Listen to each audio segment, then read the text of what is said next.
हैं डीएसपी, यानी इस राज्य में 64 डीएसपी का प्रमोशन किया गया, जिसमें 40 को बिहार से थे। तो अगर आज भी अगर उन्हीं का प्रमोशन करना था, उन्हीं को अगर सम्मान देना था, तो हमारे लहू बहाने की क्या आवश्यकता, हमें बलिदान देने की क्या आवश्यकता थी, क्या आवश्यकता थी हमें शहादत देने की।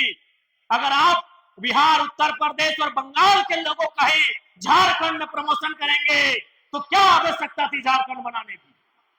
कोई आवश्यकता नहीं थी उस हिसाब से आज। और हमारा कारण क्या था?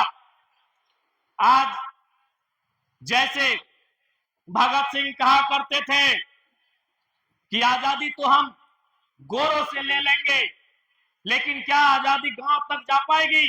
ठीक उसी प्रकार झारखंड की क्या व्यवस्था थी। आज सबसे ज्यादा झारखंड के लोगों का दोहन कहीं हुआ है तो आपको भी मालूम है, वो थाना होता है, वो ब्लॉक होता है, वो अंचल होता है, वो कोई कंपनी होता है, वहां सब लोग बाहर के होते थे। और आज भी अगर आप 64 में 40 डीएसपी आएंगे, एक दो को छोड़कर बाकी सब लोग झारखंड का दोहन करने का काम करेंगे। हमारी लड़ाई वही थी, झारखंड लड़ाई का असल स्वरूप भी वही था। महाजनी प्रथा, सामंतवादी प्रथा और पुलिसिया जुल्म भी था। आज हमारी दमयंती दीदी ने सिद्धू कान्हू के हुल विद्रोह का जिक्र किया। हुल विद्रोह को पढ़िए, उसमें जो लिखा है कि विद्रोह का कारण क्या था, उसमें एक कारण पुलिसिया जुल्म भी था।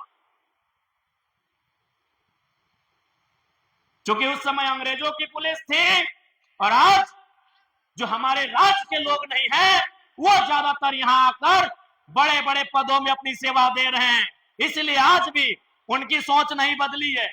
वो खाते हैं हमारा, कमाते हैं हमारे राज्य में, लेकिन जब उन्हें सेवा करना पड़ता है, जब उन्हें लोगों का भला करना पड़ता है, वो कभी इस बारे में सकारात्मक नहीं सोचते हैं। ये किसी से नहीं छुपा है। आज क्या व्यवस्था है इस राज्य की, आपसे छुपा नहीं है। आज सरकार के संरक्षण में खुला कोयला लूट रहा है, खुला बालू लूट रहा है। आज अब कल का ही अखबार पढ़िए, उसमें स्पष्ट लिखा है, नामकुम थाना है ना, नाम बोल रहे कौन थाना है? नहीं, यहाँ नहीं, एक नामकुम थाना रांची में एक अवैध बालू लदा हुआ ड्राइवर सीधा दरोगा को ही चढ़ा दिया। ये कल की घटना है। ये स्थिति है हमारे राज्य की, ये परिस्थिति है हमारे राज्य की।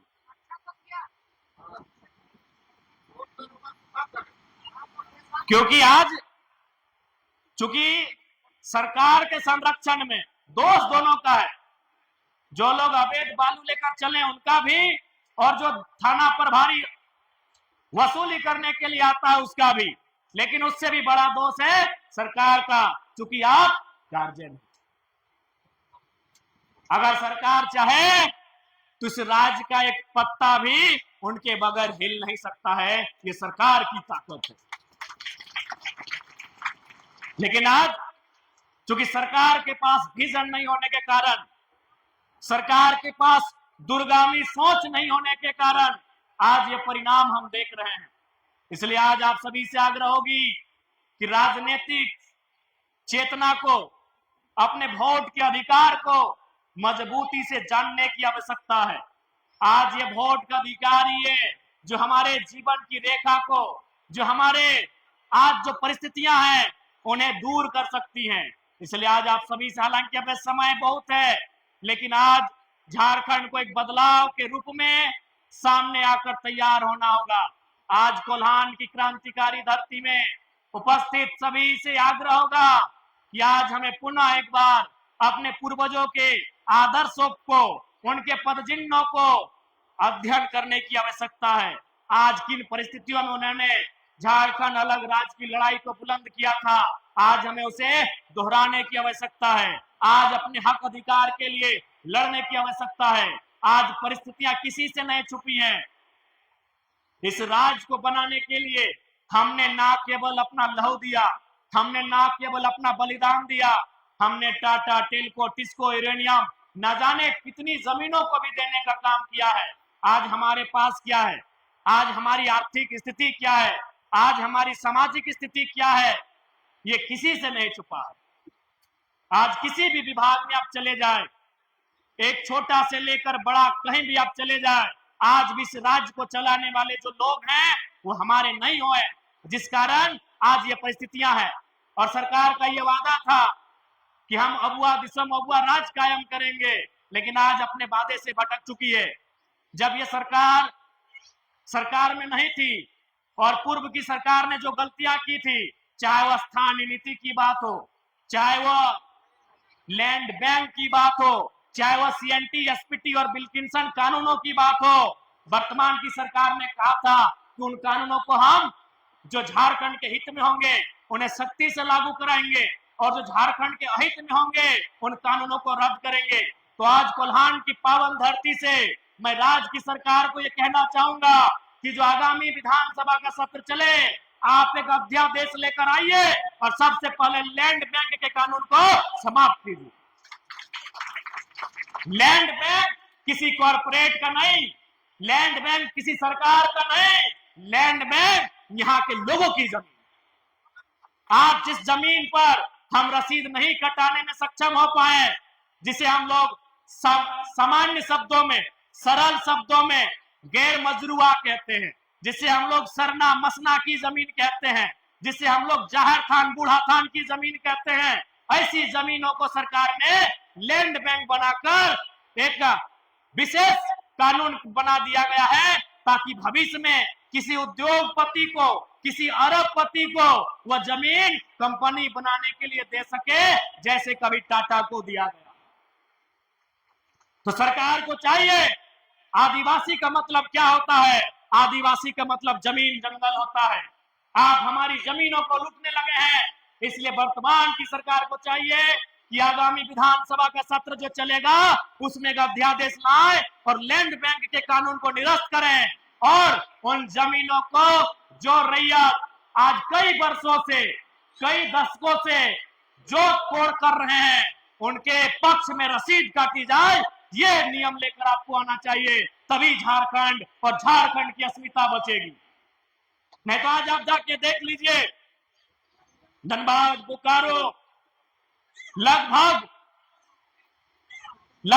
25% धनबाद, बोकारो आज खंडहर बन चुका है, क्योंकि कंपनियों पर आपका नियंत्रण नहीं है। इन कंपनियों से हमने ईस्ट इंडिया कंपनी के नाम पर हम लड़े थे, लेकिन आज हमारी सरकार उसी के आगे नतमस्तक हो जा रही है। आज कई डैम का मामला है, यहीं इचाखर कई डैम का मामला है। आज उस डैम के विरोध में लाखों लोग खड़े हैं, लेकिन सरकार उनके विरोध को दरकिनार करते हुए अपने फायदे के लिए, अपने पूंजी के लिए उस डैम को, काम को आगे बढ़ाने का काम कर रही है।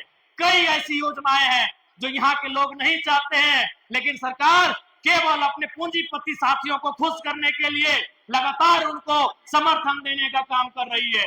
इसलिए आज इस राज्य की जनता को सोचने की आवश्यकता है कि 20 सालों बाद हमारा राज्य कहां होगा।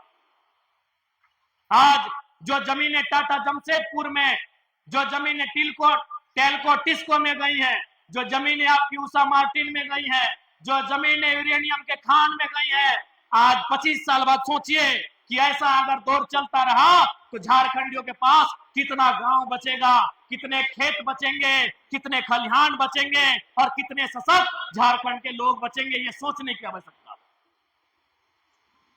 आज बिल्कुल आप रांची चले जाइए, प्रॉपर टाटा जमशेदपुर चले जाइए, आपको घुटन महसूस होगा कि वहां दिकुओं का राज हो चुका है।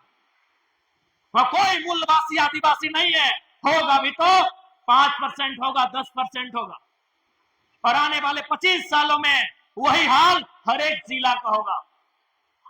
क्योंकि सबसे बड़ी अगर संपत्ति कुछ है तो जमीन का टुकड़ा है, जिसे बचाने में वर्तमान की सरकार पूरी तरह असफल है, पूरी तरह असफल है। सबसे बड़ी संपत्ति एक इंसान की है, वो जमीन का टुकड़ा है, जिसे बचाने में हमारी सरकार पूरी तरह असफल है।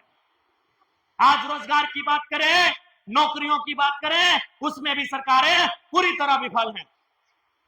ऐसा नहीं है कि हमारे राज्य में नियुक्तियों की कमी है। आज आउटसोर्सिंग के माध्यम से या टेंडर के माध्यम से इस राज्य में हजारों लाखों नियुक्तियां की जाती हैं, लेकिन वहां झारखंड के लोगों को दरकिनार किया जाता है।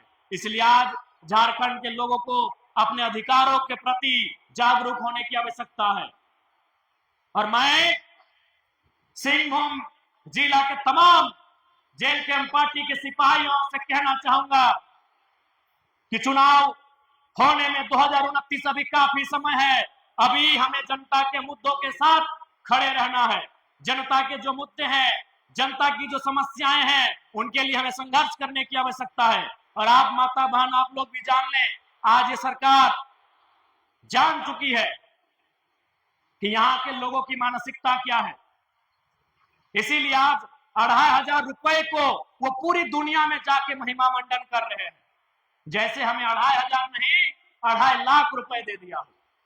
पूरे जहां जहां जा रहे हैं, चूंकि वो जान चुके हैं कि झारखंड के लोग इतने गरीब हैं कि उन्हें 2500 तो बहुत, अगला बार अगर 1000 और 1500 रुपए भी देने की बात कहें तो ये हमें वोट कर देंगे।